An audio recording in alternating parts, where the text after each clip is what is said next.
Okay guys, today we're going through the steps on how to build a bicycle. We're going to be using a Nakamura Joovy. Very first thing you want to do is open it and remove it from the box. This is the way it comes. Some of the basic tools you're going to need some grease for a bicycle, a couple wrenches, screwdriver, needle nose pliers, a pair of cutters possibly, and a knife. Once you remove the bike from the box, you need to remove all of the plastic and the cardboard from the bike so you can assemble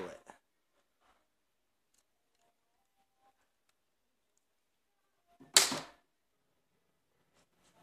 Alright, once you got your bike removed from all the packaging, there are 3 pieces of the bike that should be greased before put together.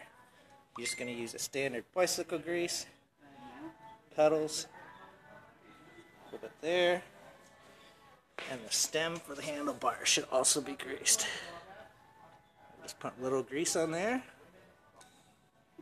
The other piece you need to grease is the bicycle tube. Prevents it from rusting.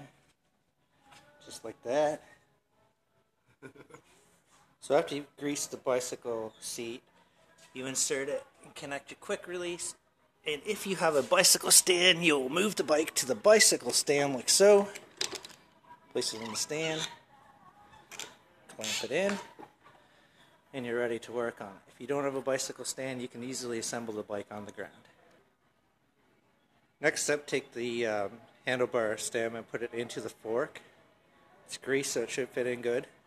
You're going to want to align it with the bike and tighten this up right here. Okay, now that we've tightened that and lined it up, the next thing we notice on this particular bike is the handlebars are not straight.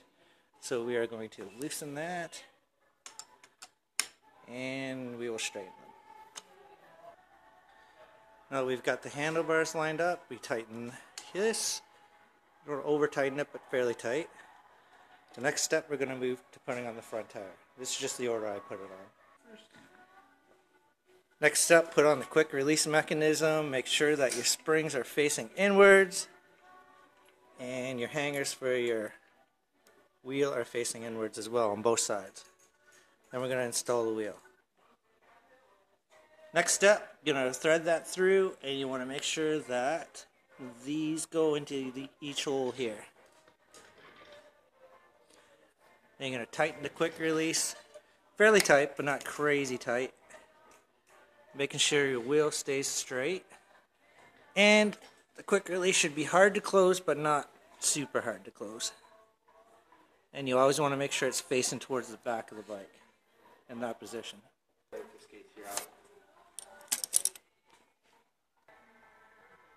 Next step is lining up your front brake pad. So I like to hold the brake in like this, and you want to line it up so it's just below the wheel and touching the rim.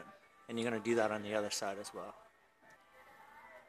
Okay, so we got both brakes lined up, brake pads. Next step is to reconnect the brake to the brake caliper. Connect the brake to the brake caliper by running it through here, through the space. I don't know how well you can see that. You line that up. And you're going to come down here and you're going to connect this piece to this piece. Okay, so we've connected that to there, and what we're going to do is we're going to squeeze it in, pull the cable out, and tighten this. This will give us our brake tension through the caliper. Easiest way to do this step is squeezing with one hand like this, while with the other hand tightening up this bolt. Now we've got it too tight, so we'll do some adjustments by loosening this to make sure that our wheel will turn freely. And we have about 50% caliper pull to engage the brake. So we'll adjust that. Okay, so now our wheel turns freely, and we've got 50% caliper pull to engage the brake. So we're done the front brake. Now I'm going to move around to the pedals. Pedals come left and right, clearly marked. The right threads in normally, so clockwise. But the left threads in counterclockwise because of centrifugal force, it would loosen itself. You must put the right on the right side and the left on the left side, or it will not work, and you'll cross-thread them. Turn it backwards, and it will self-tighten itself. Like that. Left pedal goes on the left side, obviously, and it goes the opposite way because of centrifugal force. You're actually going counterclockwise to tighten it. If you don't have a pedal wrench, you can just use a normal wrench to do that. Now you want to make sure you sufficiently torque on your pedals so that they don't fall off. Next step, we're going to move to the back brake. Sometimes the back brakes come already set up if you're lucky. This bike, they're too soft. You can see I have full pedal or caliper engagement.